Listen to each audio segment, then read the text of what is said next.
Friends, बिना किसी देरी के शुरू करते हैं आज के अपनी इस बेहतरीन वीडियो को। अगर आप भी अपनी इंग्लिश को इम्प्रूव करना चाहते हो तो इस वीडियो को एंड तक ज़रूर देखना। फ्रेंड्स, यहाँ पर ये किससे कह रही है कि मुझे तुम्हें बताते हुए खुशी हो रही है कि हमारा प्लान कामयाब रहा। इसे हम इंग्लिश में बोलेंगे I am pleased to inform you. जब भी हम कहते हैं ना कि मुझे खुशी हो रही है तुम्हें बताते हुए, इंग्लिश में बोलेंगे I am pleased to inform you that our plan has been successful. I am please to inform you that our plan has been successful. मुझे तुम्हें बताते हुए खुशी हो रही है कि हमारा प्लान कामयाब रहा। मैंने उसे हमारे साथ आने के लिए मना लिया। कोई इनके साथ आने को तैयार नहीं था लेकिन इसने उसे मना लिया। तो इंग्लिश में बोलेंगे I convinced him to join us. यहाँ पर गलती से नोट लिखा गया है तो नोट नहीं आएगा, यहाँ पर आएगा I convinced him to join us. यानी मैंने उसे हमें ज्वाइन करने के लिए मना लिया है, यानी हमारे साथ आने के लिए मना लिया है। I convinced him to join us. यहाँ पर हम कम का भी यूज़ कर सकते हैं ज्वाइन की जगह। वो ना चाहते हुए भी हमारे साथ जाने के लिए मान गया। अब देखो यहाँ पर हम यूज़ करने वाले हैं रिलक्टेंटली का, लेकिन इससे पहले इसका मतलब समझो। यहाँ पर ये किसी को मनाने गई थी कि वो इनके साथ आने के लिए मान जाए, ये कहीं जा रहे हैं वो भी इनके साथ चले, लेकिन वो इनके साथ जाना चाह नहीं रहा था, वो बच रहा था इनके साथ जाने से। तो जब भी ऐसा होता है ना कि कोई ना चाहते हुए भी हम कुछ कर लेते हैं तो हम रिलेक्टेंटली का यूज़ करते हैं। यानी ही रिलेक्टेंटली एग्रीड टू अकम्पनी अस, यानी वो ना चाहते हुए भी मान गया हमारे साथ आने के लिए। यानी उसकी मर्जी नहीं थी, वो चाह नहीं रहा था लेकिन फिर भी मान गया। तो रिलेक्टेंटली, जब भी हम रिलेक्टेंटली होते हैं मतलब बस हमारा मन नहीं है, हम चाह नहीं रहे। तो इसी तरीके से मैं बोल रही कि वो ना चाहते हुए भी हमारे साथ जाने के लिए मान गया।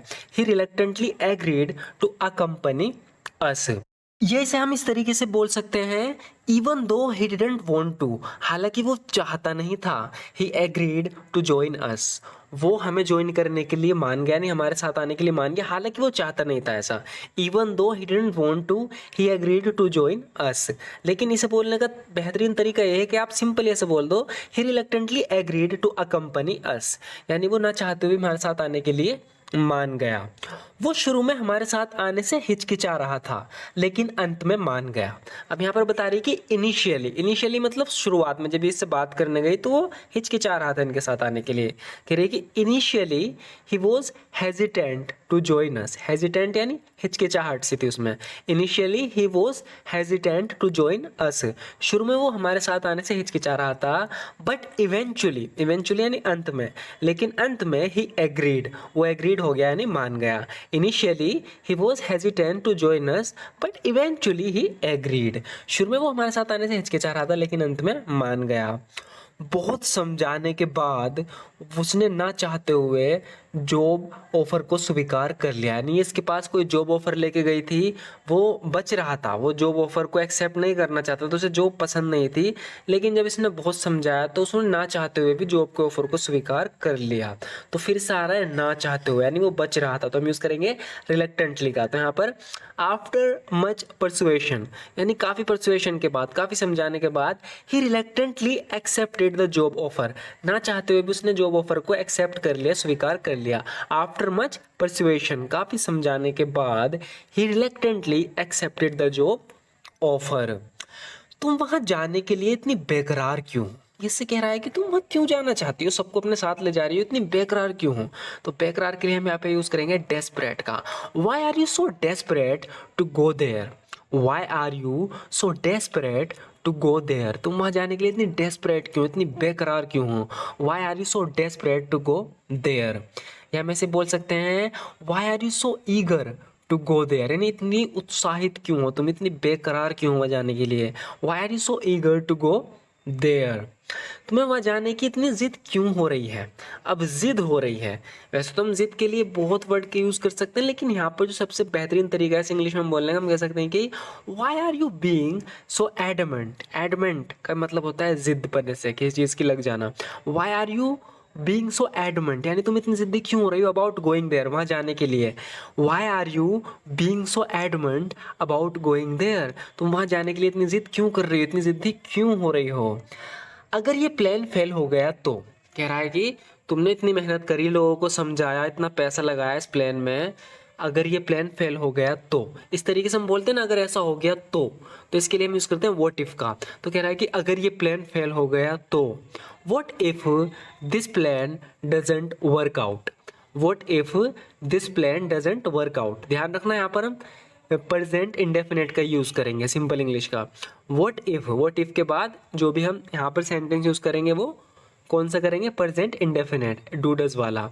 What if this plan doesn't work out, अगर ये प्लान फेल हो गया तो, इस तरीके से हम बोलते हैं ना क्या होगा, what if this plan doesn't work out. या हम ऐसे भी कह सकते हैं कि what if this plan fails, simply बोल दो what if this plan fails, ये प्लान फेल हो गया तो क्या होगा, what if this plan fails. या ऐसे कुछ लोग ऐसे बोल देते हैं what if this plan goes wrong, what if this plan goes wrong, क्या हुआ अगर ये प्लान फेल हो गया, what if this plan goes wrong.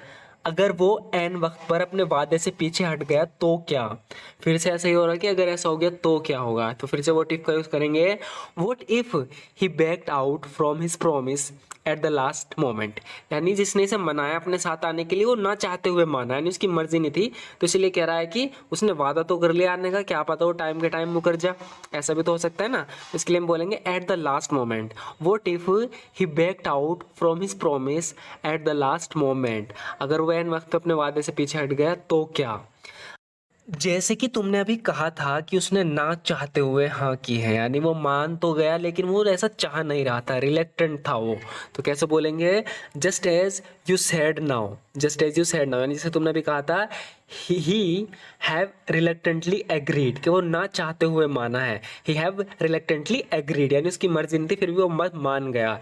Just as you said now, जैसे कि तुमने अभी बताया है ही हैव रिलेक्टेंटली एग्रीड, इसलिए वो कह रहा है कि what if he backed out from his promise at the last moment, अगर वो जो एंड वक्त पर अपने वादे से मुकर गया तो क्या होगा। जैसे कि तुमने भी कहा था कि वो ना चाहते हुए उसने हाँ की है, हम पहले ऐसे बोल सकते हैं कि लाइक यू पॉइंटेड आउट, या इसकी जगह हम बोल रहे हैं जैसे हमने यहाँ बोला ना जस्ट एज यू सेड, इसकी जगह हम बोल सकते हैं लाइक यू पॉइंटेड आउट, जैसे कि अभी आपने पॉइंट आउट किया है, अभी बताया कि even though he didn't want to he said yes, ना चाहते हुए, हालांकि वो चाहता नहीं था, even though he didn't want to he said yes, उसने हाँ कह दिया। तो या तो रिलेक्टेंटली का यूज करेंगे या इवन दो का यूज करके बना देंगे इसी सेंटेंस को, even though he didn't want to he said yes, हालांकि वो चाहता नहीं था उसने हाँ कर दिया। लाइक यू पॉइंटेड आउट, जैसे कि तुमने पॉइंट आउट किया भी बताया।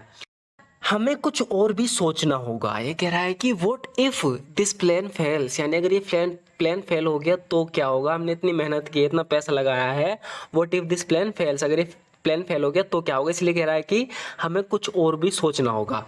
इसके लिए हम बोल सकते हैं we must also contemplate other aspects, यानी हमें दूसरे एस्पेक्ट पे भी क्या करना चाहिए, कॉन्टम्पलेट, कॉन्टम्पलेट का मतलब होता है सोचना, विचार करना। We must also contemplate other aspects, हमें अदर एस्पेक्ट्स भी देखने चाहिए, हमें कुछ और भी सोचना चाहिए। We must also contemplate other aspects, हम बोलेंगे there is more for us to ponder, there is more for us to ponder, ponder का मतलब भी होता है विचार करना, कि अभी हमें और सोचना है, बहुत कुछ है विचार करने के लिए, जल्दबाजी नहीं है। There is more for us to ponder. So friends, आज की वीडियो में बस इतना ही। आपको ये वीडियो कैसी लगी ज़रूर बताना, वीडियो अच्छी लगी तो लाइक ज़रूर